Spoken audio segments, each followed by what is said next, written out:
Christ est ressuscité. Bonsoir à toutes et à tous. Je me réjouis de pouvoir vous proposer le troisième cours d'Ancien Testament. Pour cette troisième rencontre, je vous propose de parler ce soir sur 1 Samuel 8, les chapitres 8 à 12, un moment clé de l'histoire d'Israël, le moment où ce peuple va recevoir l'approbation de Dieu pour l'instauration d'une monarchie. Comme j'ai présenté lors de notre premier cours, je vous ai dit qu'un des sujets que je tiens à cœur en ce qui concerne la lecture et l'interprétation de l'Ancien Testament est le thème qui, à mon avis, traverse toute la Bible de l'Ancien Testament, de la Première Alliance. C'est le thème du repentir. Et si nous avons discuté en ce qui concerne Genèse 3 et 4 et Genèse 22 sur des moments qui font référence au repentir personnel au niveau des individus, je dois souligner ce soir le fait que Dieu propose, dans les pages de l'Ancien Testament, propose un repentir aussi au niveau général, collectif, au niveau du peuple d'Israël. Et ce repentir, bien entendu, il est transformé à l'échelle collective que comporte la nouvelle situation. Et l'instauration de la monarchie constitue un des moments, ce n'est pas le premier, mais constitue un des moments clés de ce repentir collectif par lequel Dieu cherche à expliquer au peuple d'Israël le fait que s'il choisit des idoles et s'il choisit de copier et de reprendre les mauvaises habitudes des peuples païens, alors il va courir à sa perte. Pour le cours de ce soir, donc nous allons parcourir le premier livre de Samuel, plus précisément les chapitres 8 à 12, pour clarifier ici le problème du texte maçonnique et de la Septante. Moi j'utilise le texte maçonnique dans mon interprétation, mais ici normalement nous devons parler du premier livre des rois en fait, selon l'énumération et la nomenclature utilisée par la Septante. Ce qu'il faut souligner dès le début, c'est que nous nous trouvons dans une situation charnière entre la période des juges, qui précède l'histoire de Samuel et du premier roi d'Israël, Saül, et l'arrivée d'une monarchie qui, à certains égards, va être construite ou qui va essayer de temps en temps à recopier les coutumes et les traditions païennes. Comme je vous ai dit, donc il y a le souci, il y a le niveau d'interprétation qui concerne le repentir. Donc c'est un thème qui, entre guillemets, dépasse la première lecture, la lecture littérale que nous pouvons donner au texte, et même un autre niveau de lecture qui se réfère aux problèmes moraux qui peuvent être proposés dans certains livres et épisodes narratifs.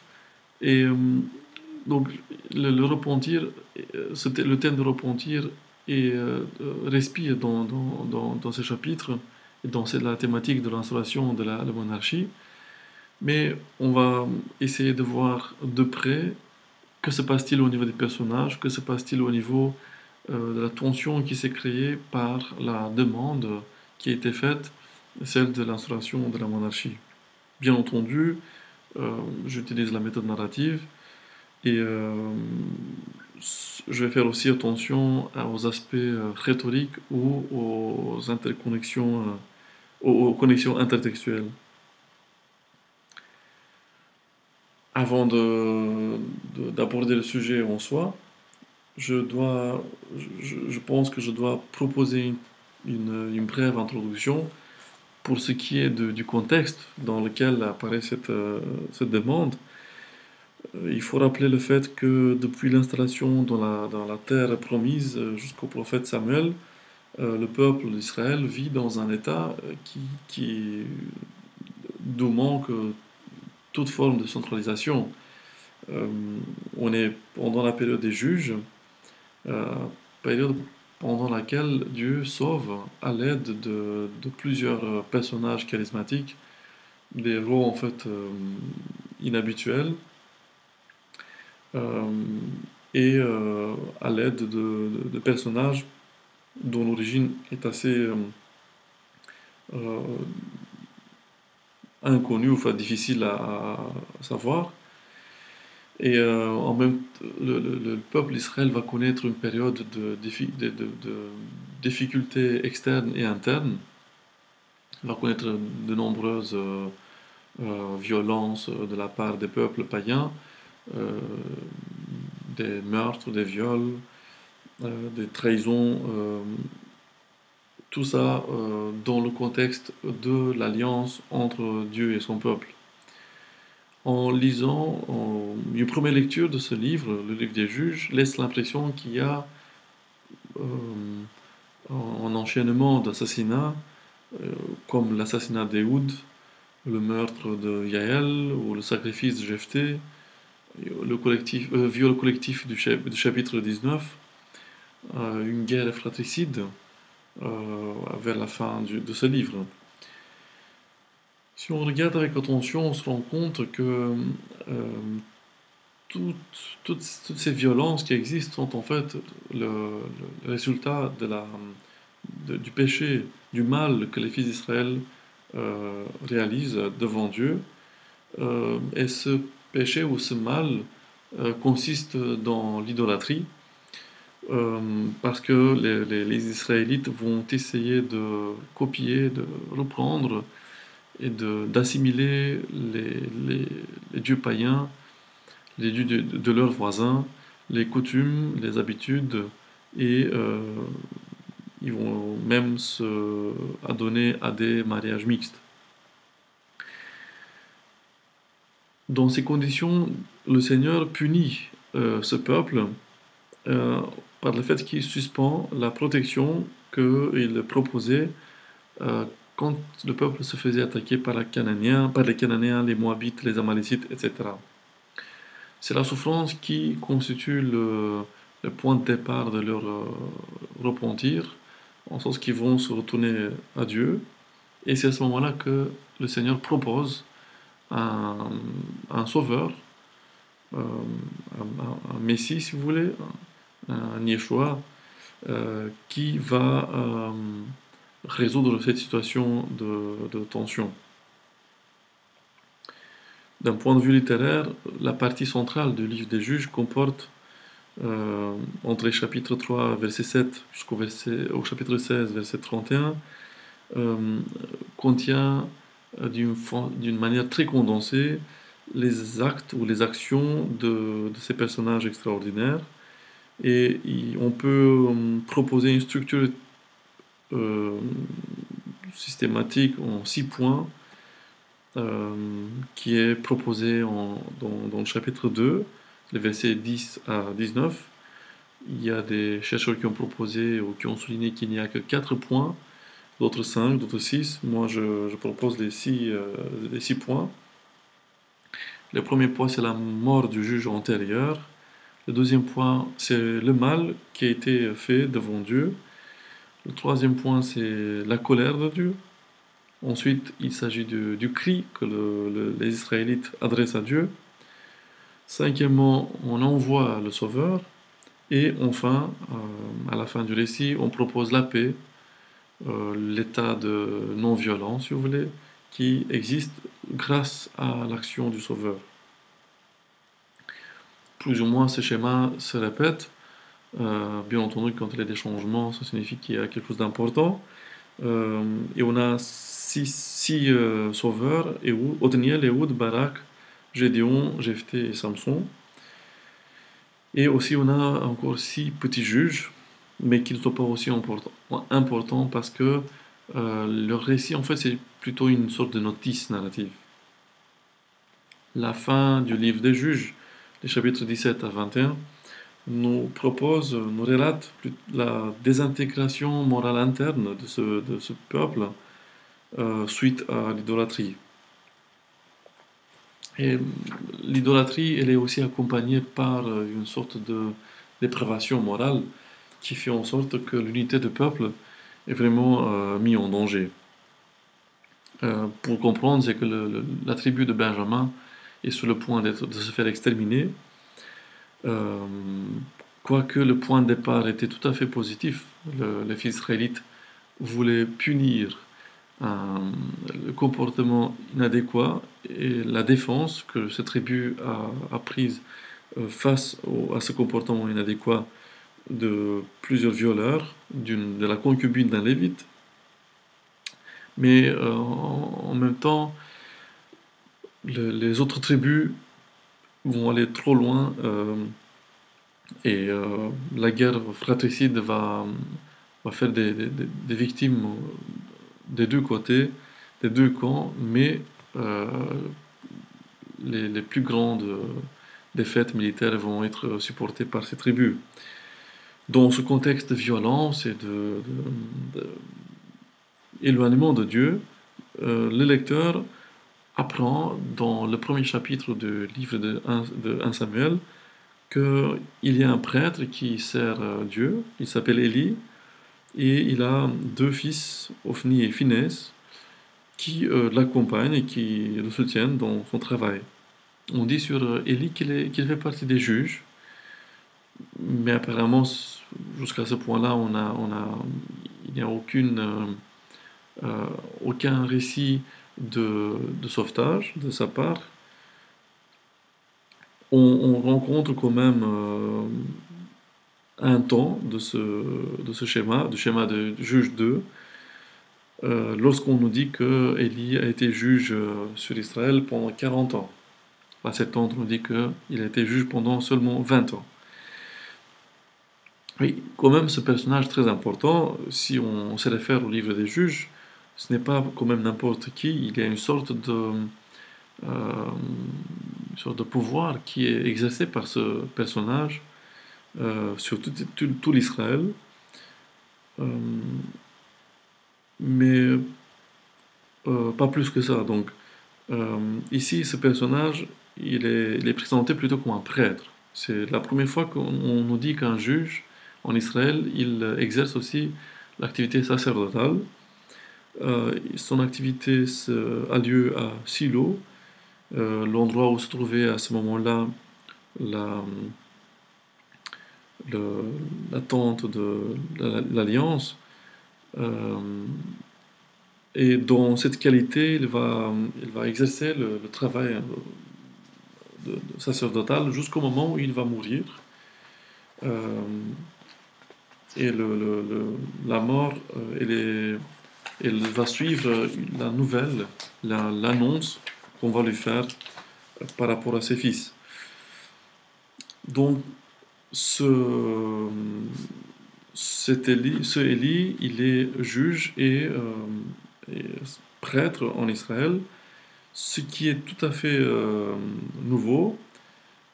Euh, et en même temps, on voit que à côté de lui, il y a ses fils qui travaillent et qui ils sont aussi prêtres.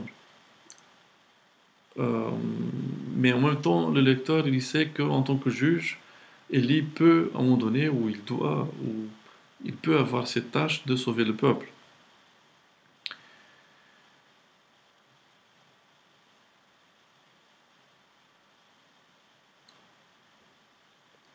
Mais les fils d'Élie euh, ne sont pas du tout,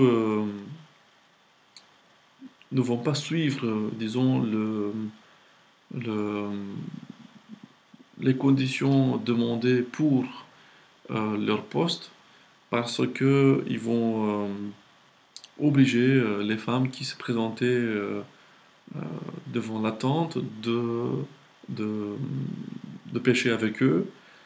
En même temps, ils prenaient plus qu'ils avaient le droit de prendre, ce qui montre que la manière dont ils travaillaient était vraiment tout à fait inadéquate.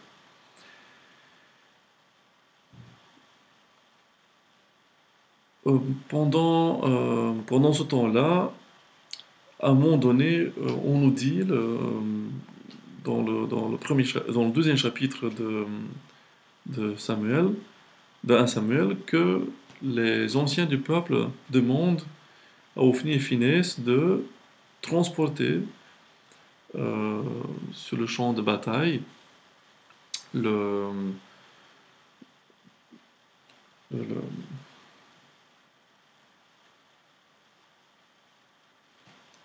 de transporter sur le champ de bataille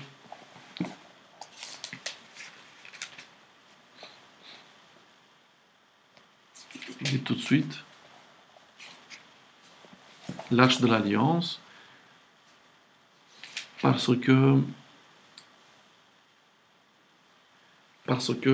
les fils d'Israël n'arrivaient pas à- à gagner contre les Philistins. Et en faisant cette demande, en quelque sorte, l'arche est transformée dans une sorte euh, d'objet magique qui a des pouvoirs magiques et, ou de totem, ou une sorte d'idole par laquelle les anciens pensaient ou considéraient qu'on pouvait changer le cours de la guerre. Sauf que, comme le montre le texte, Dieu ne veut pas se laisser faire et il ne va pas réagir. Et en quelque sorte, la présence de l'arche de l'Alliance sur le champ de bataille va constituer la défaite, euh, la grande défaite des fils d'Israël devant les Philistins.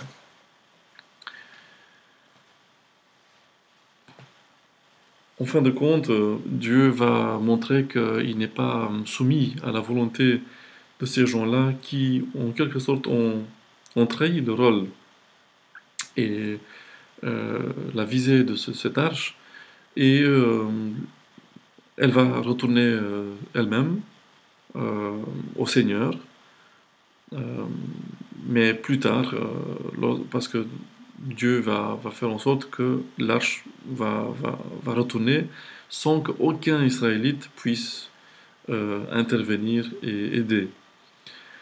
En attendant que l'arche a été perdue, le juge Élie va tomber de sa chaise. Il était très gros, le texte nous dit qu'il était très gros ou très gras, et il va tomber et il va se fracasser la nuque et il va mourir sur place, sur le champ. Et il s'agit du premier juge qui meurt d'une manière violente, mais sans être impliqué sous une forme ou une autre dans une guerre de libération. En quelque sorte, Dieu punit le juge Élie parce qu'il n'a pas pris aucune mesure pour arrêter ses fils, pour les éduquer, pour leur expliquer que ce qu'ils font, c'est pas bien. Et c'est comme ça que le texte nous laisse entendre que, euh, que sa mort, en fait, est la suite du péché de ses fils. Et aussi de son péché parce qu'il n'a pas réagi contre eux. Alors, ce qui est intéressant, c'est que par exemple, le mot chaise sur laquelle Élie était assis, euh, en hébreu, il laisse l'impression qu'il s'agit d'un trône royal, dans le sens que Élie, il occupe une fonction de leader ou de leadership, mais en fait, il a oublié le fait qu'il est juste juge et prêtre et qu'il n'a pas le droit de s'asseoir sur le trône du roi idéal en Israël, tel qu'elle présentait en Deutéronome 17-18. Bien entendu, ce roi devait être membre de la maison de David, ce qui n'était pas le cas avec Élie. finalement, la mort d'Élie est présentée d'une manière négative euh, pour nous laisser comprendre que cette presque usurpation du pouvoir de Dieu par Élie ne passe pas euh, inaperçue par le Seigneur. Finalement, c'est Samuel qui va reprendre la place d'Élie. Samuel, avant, il servait déjà le Seigneur dans la tente, et son service était irréprochable, raison pour laquelle la foi avec laquelle il avait servi et l'intégrité qu'il avait prouvée et montrée lui ont valu le don de la prophétie. Samuel, il va être en même temps aussi un juge. Et nous retrouvons 3 des 6 points du schéma du livre des juges dans ce livre, euh, ce qui n'est pas rien, ce qui montre le désir, l'intention du narrateur de souligner euh, la place spéciale que Samuel occupe dans l'histoire d'Israël. On l'appelle juge, euh, et en même temps, il va remplir une sorte de rôle d'intercesseur, mais en même temps de juge aussi, parce qu'il va rendre la justice.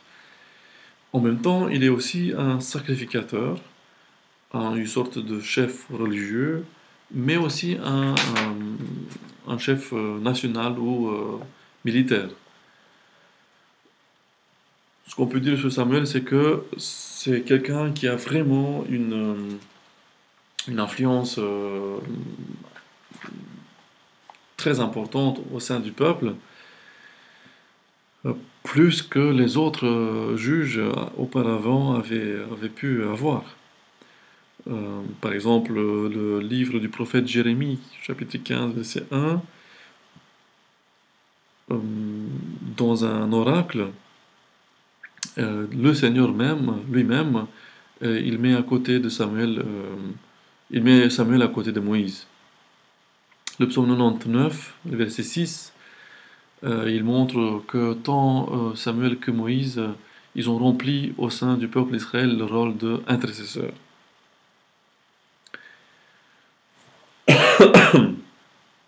Alors, qu'est-ce qui se passe avec le pouvoir au niveau du prophète et du juge Samuel, et bien entendu au niveau du peuple d'Israël, il va y avoir un souci avec le pouvoir.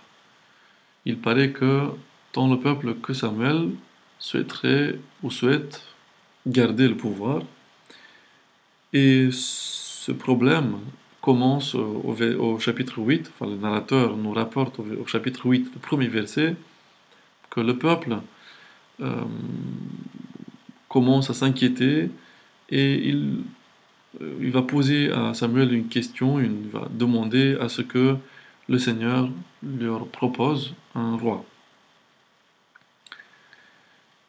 La demande du peuple euh, est, elle est comme il suit. Je vais lire quand même ce premier chapitre, le chapitre 8, parce qu'il est assez important. Il va nous permettre de comprendre euh, qu'est-ce qui va se passer par la suite. Je précise que j'utilise la traduction faite par André Ouéna, mais bien entendu, la traduction proposée par la TOB est tout à fait pertinente et utile. Je préfère la traduction d'André Ouéna parce qu'elle est littérale et elle nous fait ressortir d'autres éléments et d'autres aspects que la TOB ne nous permet pas, étant donné ou vu son souhait de proposer un beau français. Lorsque Samuel fut vieux, il mit ses fils comme gouverneurs pour Israël.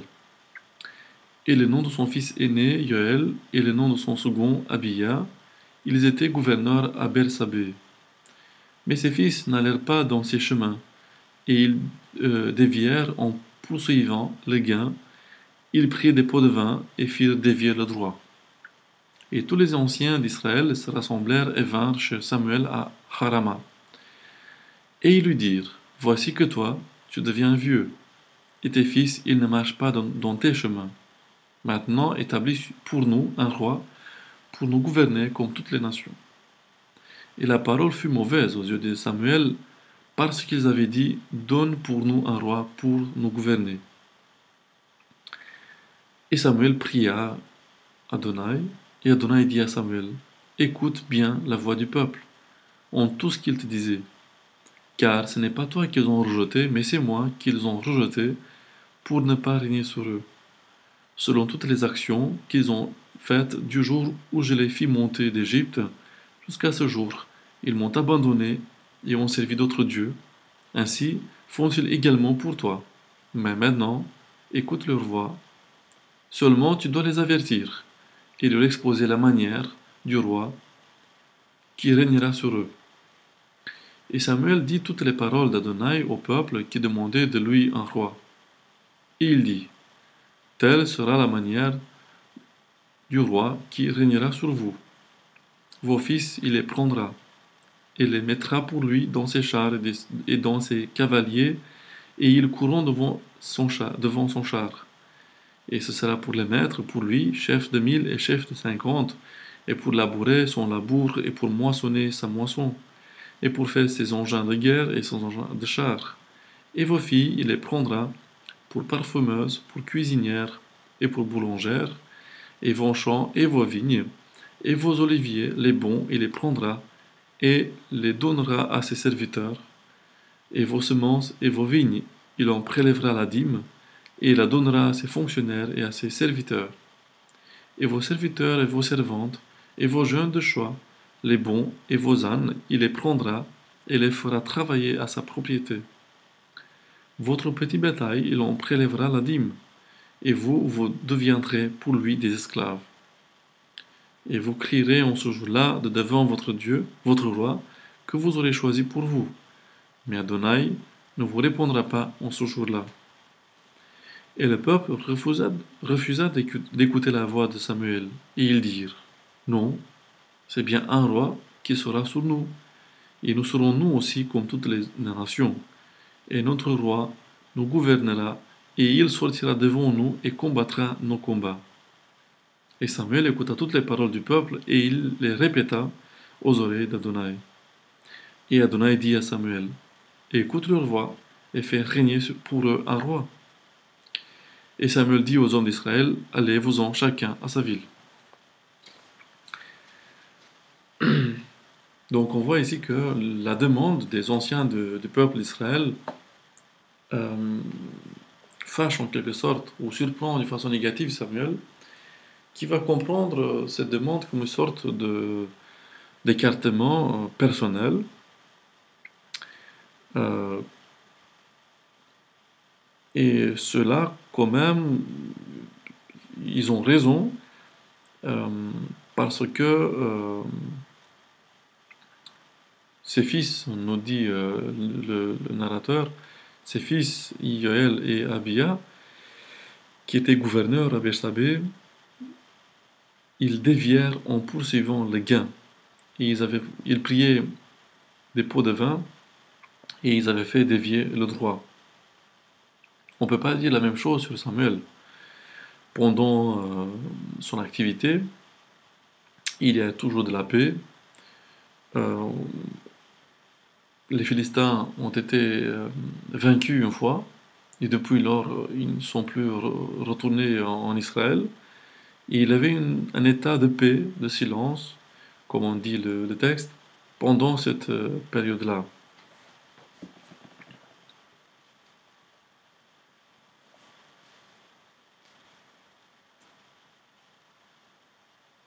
Et on dit en 1 Samuel 7, verset 15, Samuel jugea Israël tous les jours de sa vie. Il partait chaque année faire le tour de Bethel, de Gilgal et de Mitzpah, et il jugeait Israël en tous ces lieux. Il rentrait ensuite à Rama, car c'est là qu'il avait sa maison. Cet état des choses nous montre que pendant la vie du prophète Samuel, pendant son activité en tant que juge et prophète et prêtre, il n'y avait aucun problème, sauf que, comme je vous ai dit, euh, les versets 1 à 3 du chapitre 8 montrent que les fils de Samuel ne suivent pas, euh, ne suivent pas les pas de Samuel. Et l'accusation, elle est tout à fait juste, parce que ils avaient vraiment fait dévier le droit en faisant ce qu'il ne fallait pas faire selon Deutéronome 16-19. Sur base de cette accusation, les anciens d'Israël demandent à Samuel de proposer, de demander, euh, de réaliser pour eux l'installation de la monarchie, ce qui, euh, ce qui est quand même difficile à comprendre parce que tout en étant juste au niveau des fautes et des comportements des fils de Samuel, on ne comprend pas euh, à quoi sert cette demande maintenant dans ce contexte de paix. Alors, un autre point positif, entre guillemets, ou un point qui peut expliquer la demande et la soutenir, la demande des anciens d'Israël, c'est que auparavant, lorsque les fils d'Élie, le juge précédent, avaient le même comportement, plus ou moins, que les fils de Samuel, ce type de comportement a fait en sorte que on a perdu sur le champ de bataille l'arche de l'alliance.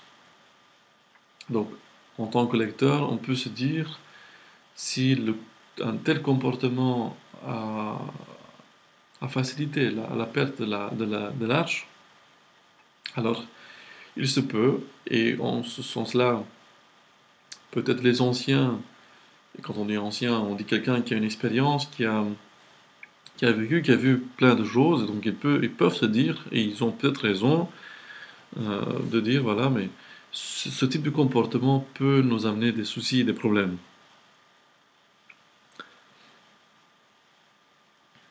Pourtant, à ce moment-là, personne n'a demandé l'instauration de la monarchie.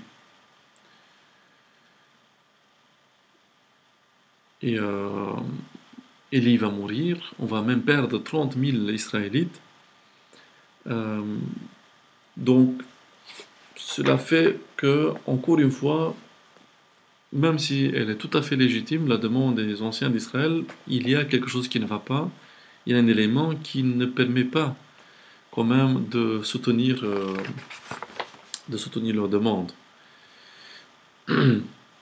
Ce que je voudrais ajouter maintenant, c'est que le népotisme dont fait preuve finalement Samuel euh, provoque le peuple et cet état des choses n'est pas une bonne image pour Samuel parce qu'il va scandaliser le peuple vu que lui c'est le prophète du Seigneur, il va scandaliser le peuple contre le Seigneur et cette petite erreur n'est rien d'autre qu'une étincelle pour un peuple têtu qui constamment choisissait de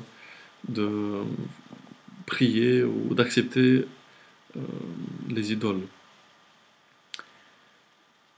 Mais si on regarde en avant, on va trouver au chapitre 4 que les anciens du peuple, c'est en fait eux-mêmes qui sont plus ou moins, qui sont les premiers à transgresser les commandements de Dieu, parce que c'est eux qui vont prendre l'initiative, euh, eux avec Israël, hein, d'attaquer et de transformer en esclaves les Philistins.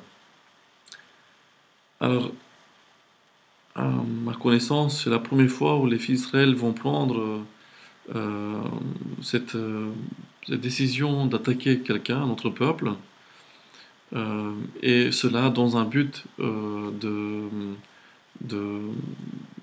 de destruction ou d'esclavage. En fait, ils vont tout simplement copier le comportement des autres peuples autour d'eux et ils vont essayer de faire la même chose. C'est pour cette raison-là que les anciens vont demander aux fils d'Élie justement de prendre l'arche de l'alliance et de l'amener sur le champ de bataille. Et c'est à ce moment-là que l'arche va être perdue. Comme les autres peuples, les peuples contigus, les fils d'Israël, ils souhaitent maintenant devenir comme les autres peuples païens. Ils veulent s'enrichir euh, via les guerres, via les razzias que les autres faisaient. Donc, euh,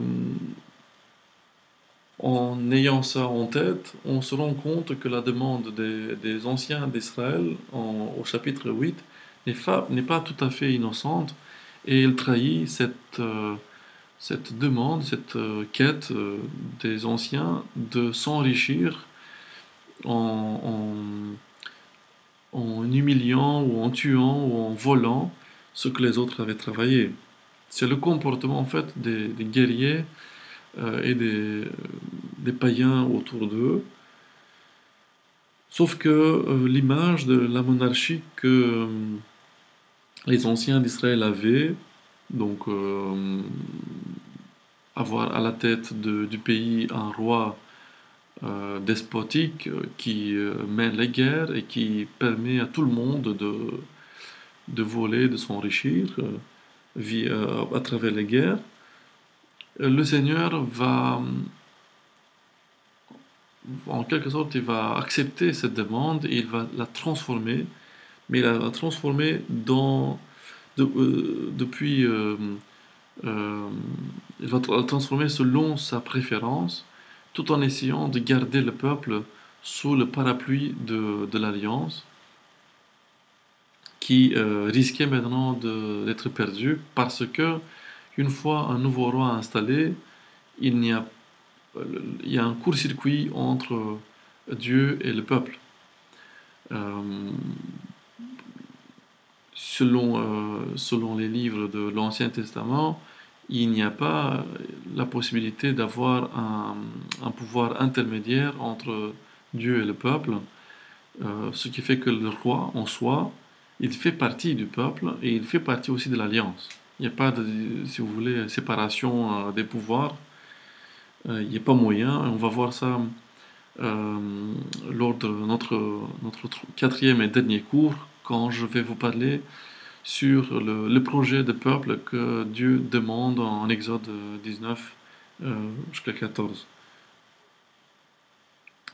Donc l'erreur de Samuel consiste ici plutôt à offrir au peuple la chance, le moment idéal euh, pour qu'il se cache derrière cette demande légitime qui est celle de-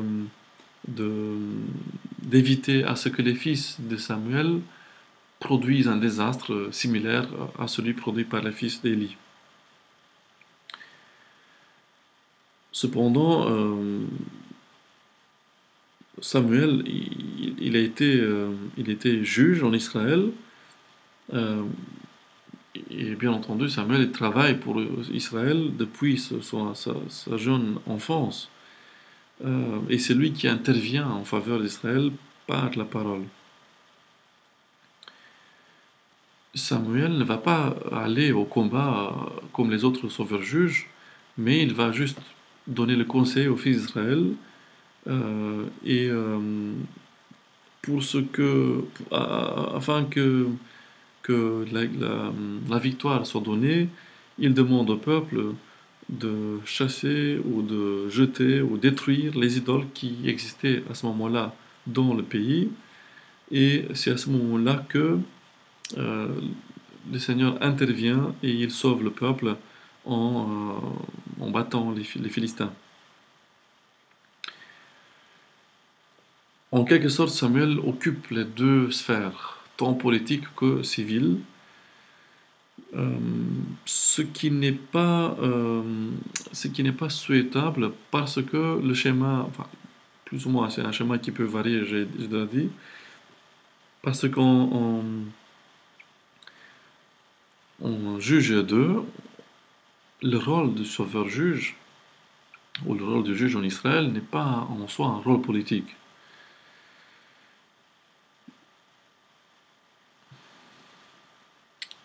Samuel, il va réaliser une grave erreur quand même en installant ses fils comme gouverneurs. Mais cette fonction, elle est justement caractérisée par l'absence de l'hérédité, parce que dans le livre de l'Exode, chapitre 18, verset 21, euh, c'est c'est Jéthro, le beau-père de Moïse, qui explique à Moïse qu'il ne peut pas prendre la charge de tout le peuple, donc il doit installer euh, au sein du peuple des, des gouverneurs sur 1000, sur 100 et sur 50 et sur 10. Et il faut avoir des gens qui, euh, qui craignent Dieu, des gens de confiance, des adversaires de, de la main prise, du désir de prendre ce qui n'est pas à eux, en quelque sorte des pots de vin, euh, et que ces gens-là ne reçoivent pas des cadeaux qui peuvent amener à l'injustice par rapport aux orphelins et par rapport à ceux qui sont pauvres. Et donc, Samuel, en faisant cela, il ne respecte pas ce que Dieu explique déjà dans le livre euh, de Deutéronome, mais aussi en Exode, chapitre 23. Euh, et ce- cette situation-là pose un problème, et comme j'ai dit, il permet aux anciens d'Israël de proposer cette demande qui a l'air d'être tout à fait pertinente. Le rôle de gouverneur civil, si vous voulez, euh, avait été déjà assumé par Dieu, par le Seigneur, depuis la sortie d'Égypte. Euh, le juge Gédéon, il va confirmer cela au chapitre 8, versets 22 à 23, en disant que le Seigneur va régner sur vous. Parce que les fils d'Israël, et c'est la première fois qu'ils vont demander à avoir un roi sur eux, les anciens d'Israël. Ils vont demander ça à Gédéon, mais Gédéon va les refuser en disant qu'il ne peut pas faire ça, ce que le rôle il ne peut pas remplir le rôle du Seigneur. Parce que les fils de Samuel, ils vont se laisser influencer par l'appât du gain. Euh, alors, je pense que le narrateur veut nous transmettre que tant la prêtrise ou le, le- le pouvoir civil ne sont pas liés à l'hérédité, et qu'on peut pas dire, on peut pas généraliser le dicton tel père, tel fils.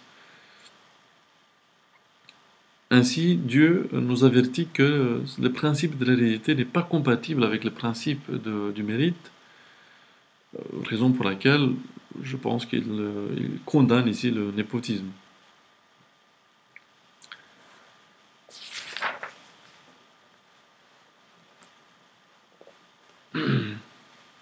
Alors,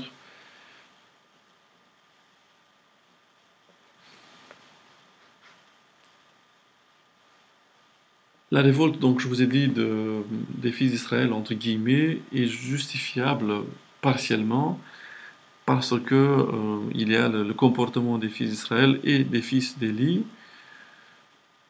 mais en même temps, on va voir que le comportement, la réaction du Seigneur, elle aussi, elle semble être paradoxale. Euh, Quoique le premier à réagir, c'est quand même Samuel, c'est lui qui va avoir la première réaction.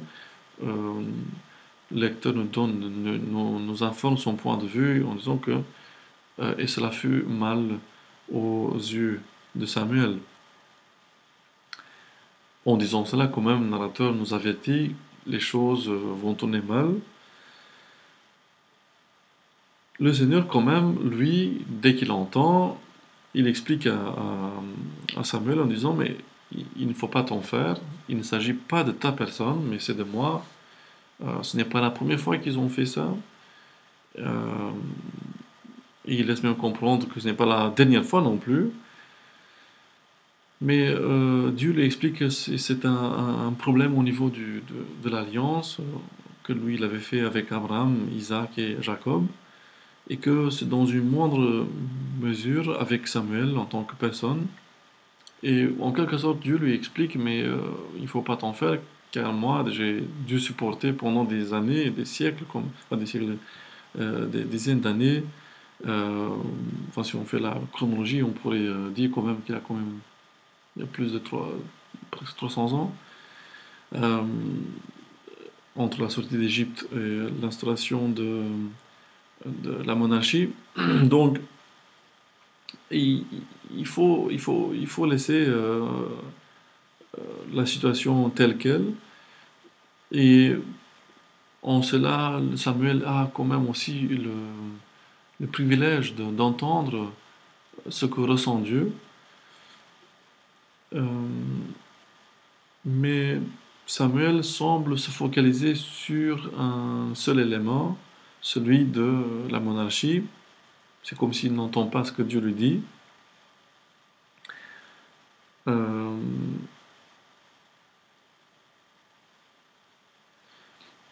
Cela parce qu'en fait Samuel, il faisait ça en Israël.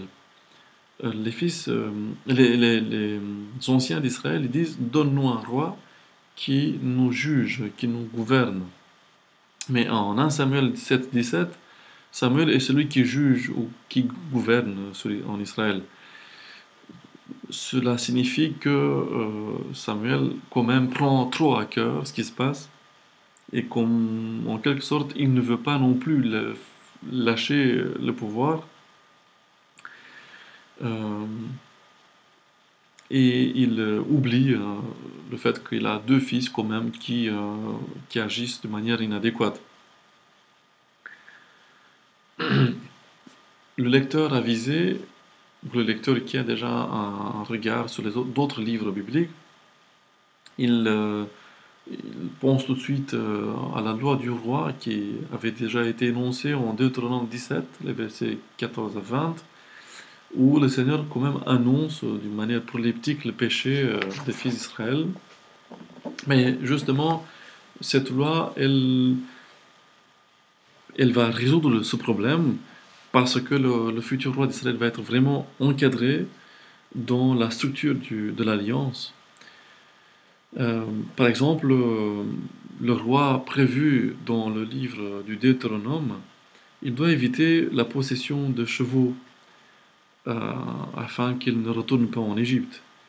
Il ne doit pas avoir plusieurs femmes ou concubines parce que sinon il va oublier le Seigneur.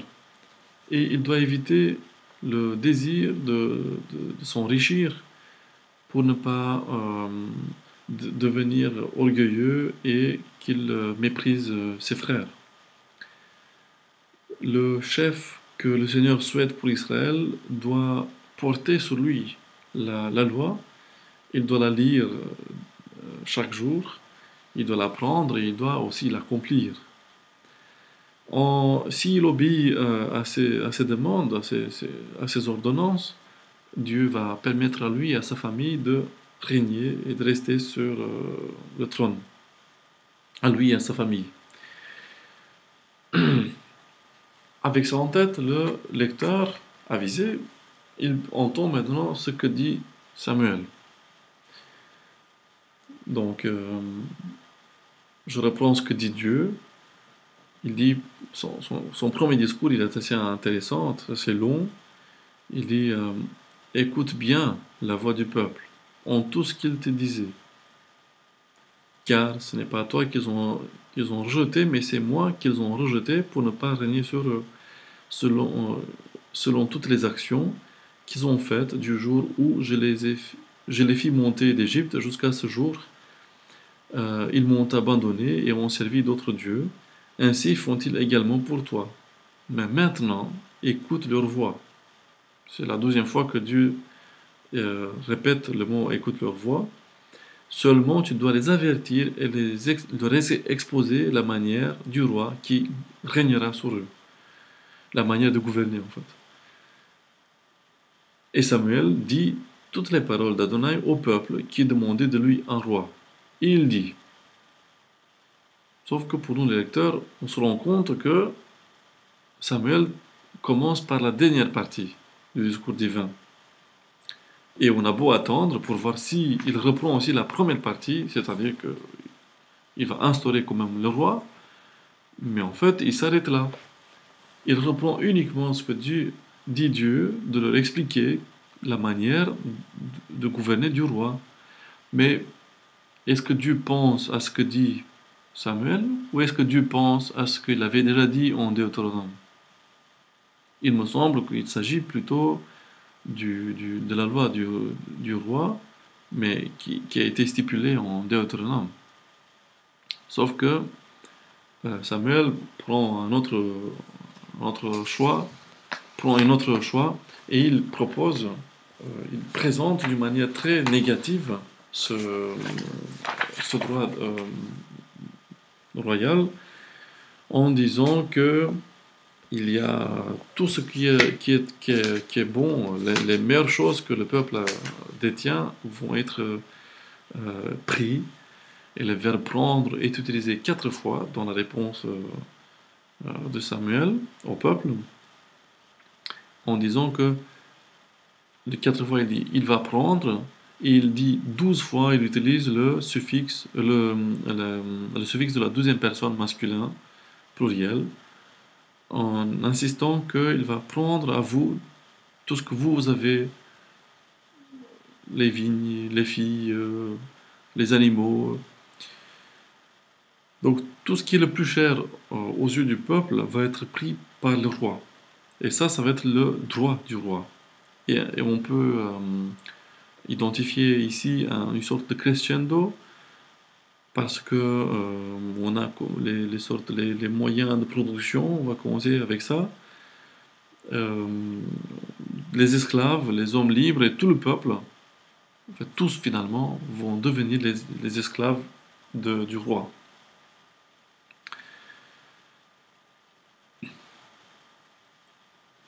Mais c'est ici justement la grande différence.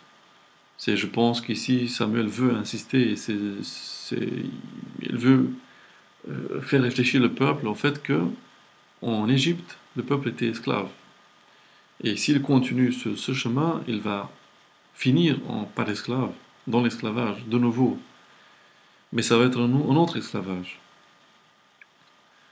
En quelque sorte, quand même, le discours de Samuel n'est pas insensé, il est assez intéressant, et on voit qu'il a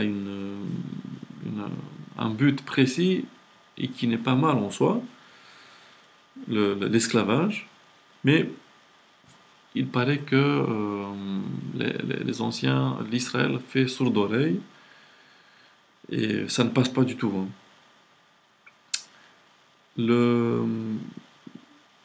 En disant qu'ils vont devenir les esclaves des rois, en même temps, il, il, il rajoute à ce problème le fait que le Seigneur ne va pas sortir pour les sauver. Donc, au moment où ils vont commencer à crier, parce qu'ils sont trop épuisés par le roi, lorsqu'ils vont crier devant Dieu, celui-là, lui, il ne va pas les écouter.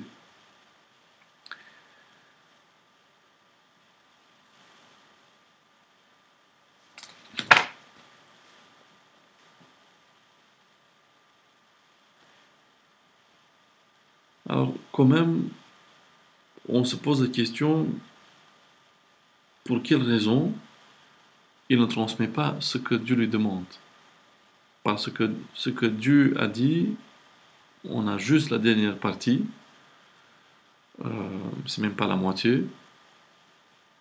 En même temps, le- Dieu demande à Samuel de présenter le droit du roi.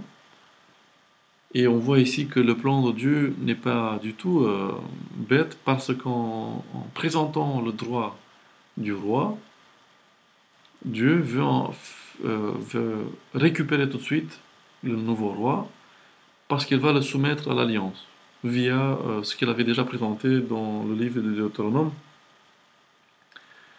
Et donc cela montre que le plan de Dieu est tout à fait cohérent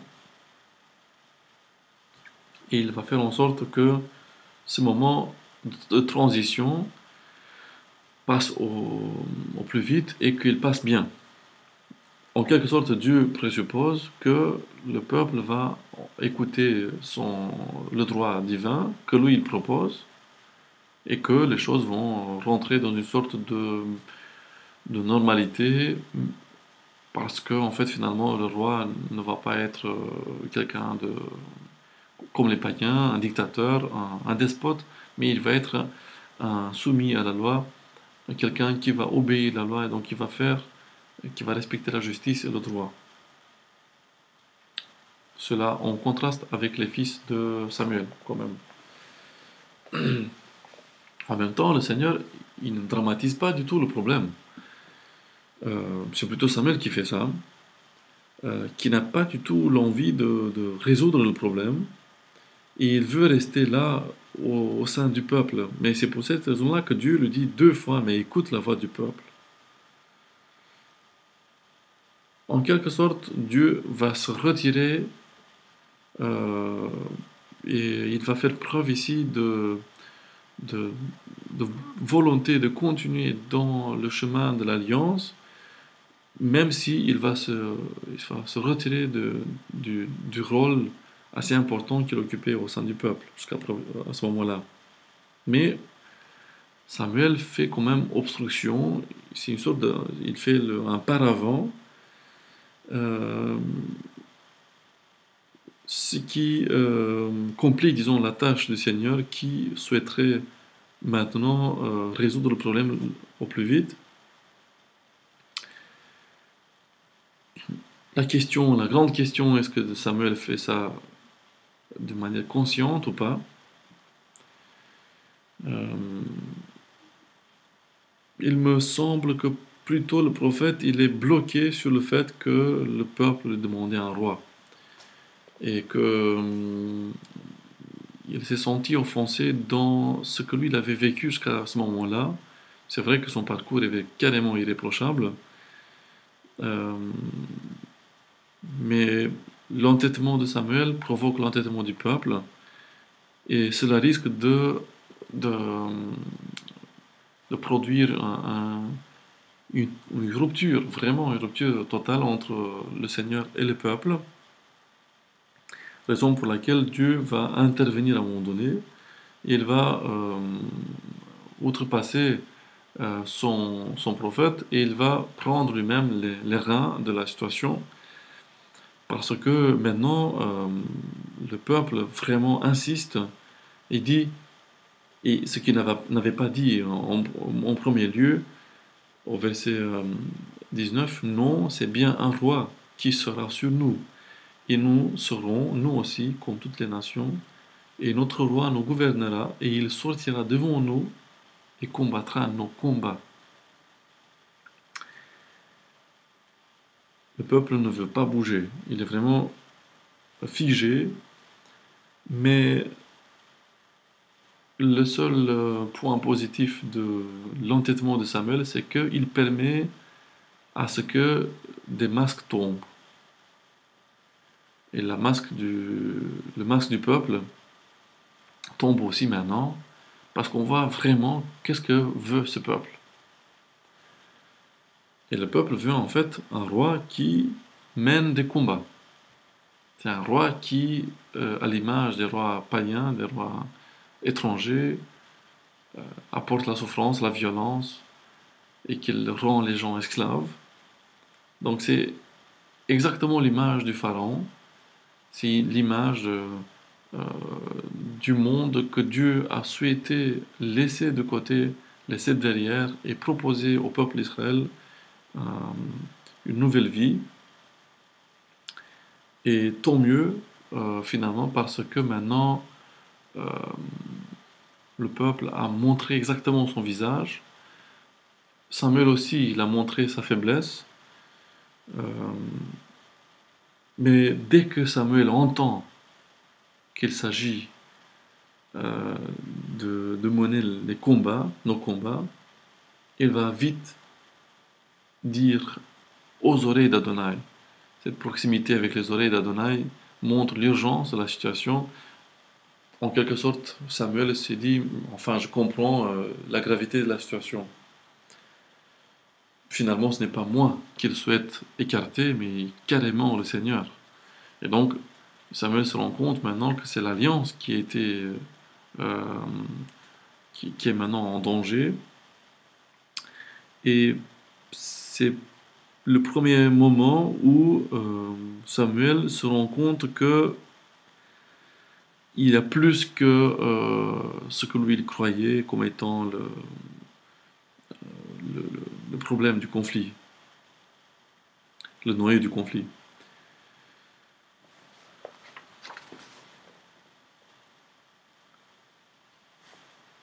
De nouveau, le Seigneur demande à Samuel d'écouter leur voix et de faire régner pour eux un roi. Mais le Seigneur entend maintenant résoudre lui-même le problème et il va trouver, ça c'est, et ça on va voir l'installation du premier roi en Israël, le Saül, à partir du chapitre 9, je trouve chapitre 11, 13. Ici, on va chercher le futur roi dans la tribu de Benjamin. N'oubliez pas, c'est la tribu décimée hein, dans le livre des Juges. Et on va parler du plus beau et du plus fort jeune de tout Israël, mais qui, en fait, il est à la recherche de plusieurs ânesses. Et la recherche de ces ânesses coïncide avec son élection en tant que roi d'Israël par Dieu. Saül, littéralement celui qui est appelé, ou celui qui est demandé, celui qui a été. On a crié, on a demandé. C'est un homme physiquement exceptionnel, mais en même temps, il n'est pas trop doué dans la rhétorique où il n'est pas rempli d'intelligence. Cela, on va se rendre compte plus tard, pas maintenant. Euh, Samuel, il va faire en sorte que Saül soit nommé, soit oint en tant que roi d'Israël au plus vite, euh, en faisant en sorte que euh, la demande du peuple est plus ou moins contournée. Euh, et là, on va proposer la monarchie devant le peuple euh, qui va croire que ce que lui il a demandé a été obtenu. C'est maintenant que Samuel devient un intercesseur parce qu'il va vraiment se mettre au boulot et il va moindre le nouveau prince. En fait, pour Dieu, Saül va être un prince, il va pas être appelé roi. Euh, et on va, on va proposer la monarchie publiquement et Samuel va proposer une sorte de tirage au sort, tirage qui en soi devrait montrer l'objectivité du choix du futur roi de Saül, mais le gagnant est déjà connu par nous, les lecteurs, par Dieu et par par Samuel, pardon, mais y compris Saül finalement. Le seul qui ne connaît pas, c'est les anciens et le peuple.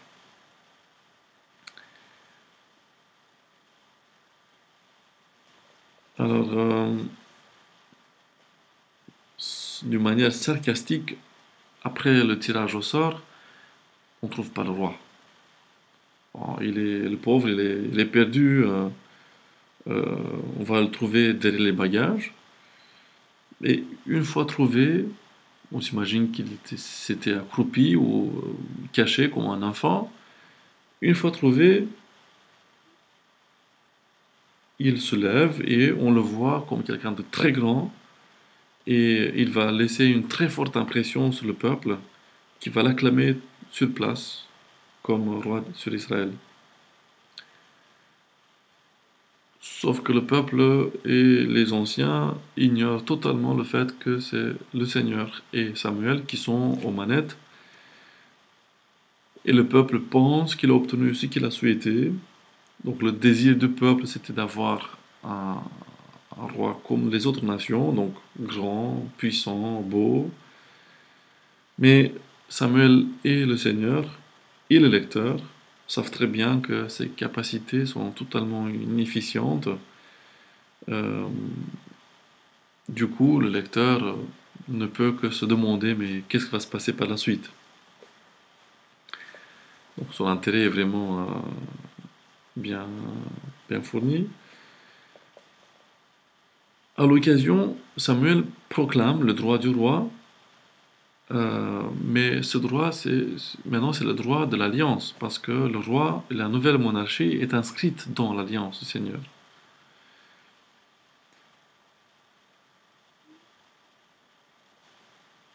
Donc là, au chapitre 12, on va, reconfirmer la monarchie, et c'est à ce moment-là que les petits vieux démons reviennent, parce que Samuel, il va commencer, et voici, moi j'ai écouté, vous ai écouté dans tout ce que vous m'avez demandé, et j'ai fait installer sur vous un roi. Et il demande au peuple euh,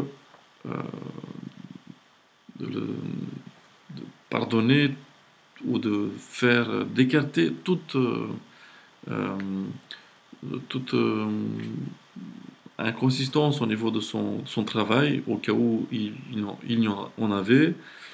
Euh, et s'il avait de l'injustice pendant sa judicature, mais lui il demande à ce que le peuple montre cela. Et bien entendu, le peuple ne peut que soutenir son innocence, sauf qu'on a complètement oublié ses fils et l'activité de ses fils. Alors Samuel va juger le peuple pour le fait d'avoir demandé un roi, en soulignant l'ingratitude de celui-ci par rapport au bienfait reçu de la part du Seigneur, qui est quand même le vrai roi. Et il rappelle que si le peuple et le roi vont abandonner le Seigneur, ben celui-là, il va les punir de la même manière comme il a puni ses ancêtres, leurs ancêtres.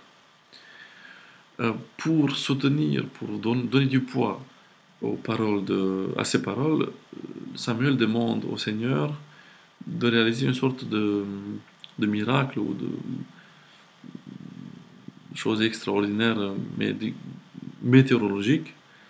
Et en faisant cela, il va convaincre, si vous voulez, le peuple dans tout entier de la véridicité de ses paroles.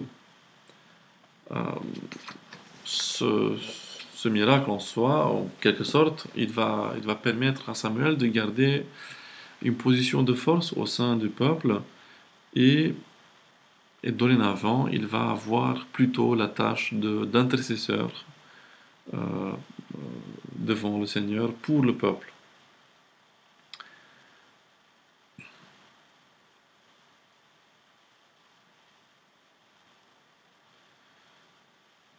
Alors, l'instauration de la monarchie s'achève sous le signe du sarcasme quand même, parce que ceux qui ont rejeté Samuel, parce que ses fils transgressaient la justice, ils vont choisir d'une façon consciente un autre, mais dont les fils et les petits-fils vont succéder d'une façon automatique, donc on va avoir l'hérédité, un élément que indirectement les anciens et le peuple d'Israël avaient critiqué, euh, mais ils ne vont plus avoir cette liberté d'intervenir devant le juge comme ils ont eu maintenant avec Samuel. Alors, la raison invoquée, la corruption des fils de Samuel et leur incapacité de bien gérer les choses, se montre et constitue en fait la vraie raison des Israélites qui était en fait de quitter l'alliance et de pouvoir être comme les autres peuples. Samuel, lui aussi, malheureusement, même il a eu un parcours irréprochable, euh, il, il, euh, il fait preuve d'une sorte de soif de puissance, soif de force, soif de pouvoir, qui va partiellement le mettre sur notre chemin, un chemin différent de celui du Seigneur. Euh, mais il va se rendre compte très vite, une fois la réponse, la deuxième réponse et réaction des anciens d'Israël et du peuple, qu'ils souhaitent avoir un roi pour mener le combat. Alors Samuel, il va se remettre sur les rails, il va rendre justice à Dieu et il va soutenir le Seigneur dans son plan d'installation d'un prince et pas d'un roi. Et en faisant cela, il va aussi faire en sorte que ce prince va rester euh, lié à l'alliance. Euh, le problème dans l'installation de la monarchie en Israël, c'est vraiment la soif de pouvoir, la soif de puissance et l'orgueil que certaines personnes peuvent avoir. Et comme je vous disais au début, au début du cours, le, le Seigneur cherche à endiguer ici euh, ce désir de posséder l'autre, ce désir de posséder l'ensemble d'un peuple. Le Seigneur critique en fait les dérives de la monarchie, pas la monarchie en soi, comme système politique qui peut exister sur la Terre, mais de tout ce qui existe et en tant que système politique, mais qui n'est pas soumis ou qui n'est pas intégré dans un set de lois morales, un set de lois qui peuvent et qui sont tellement et de telle manière construites que on peut arriver euh, on peut arriver à un état de grâce, si vous voulez, un état où les membres du royaume ou du pays arrivent à vivre dans la paix et le bien-être général, si vous voulez. Il faut voir il faut voir ici que le Seigneur souhaite donc mettre un terme à ce désir de possession. Et pour nous, les lecteurs d'aujourd'hui, il peut nous aider à comprendre que dans les actions que nous menons, euh, la soif de pouvoir peut être un sérieux obstacle devant notre alliance personnelle, notre alliance, si vous voulez, générale, si on parle de l'Église, notre alliance avec Dieu. Je m'arrête ici pour ce cours et je vous souhaite bonne soirée et je vous rappelle que notre dernier cours va traiter euh, le sujet de, de la construction, de la naissance d'un nouveau peuple, un peuple qui, vous allez voir, ne se base pas sur des critères en soi ethniques euh, comme on pourrait penser, mais sur des critères euh, qui sont révolutionnaires pour l'époque et qui restent toujours révolutionnaires si on arrive à les comprendre euh, dans les bons paramètres. Merci encore une fois et bonne soirée à tous et à toutes.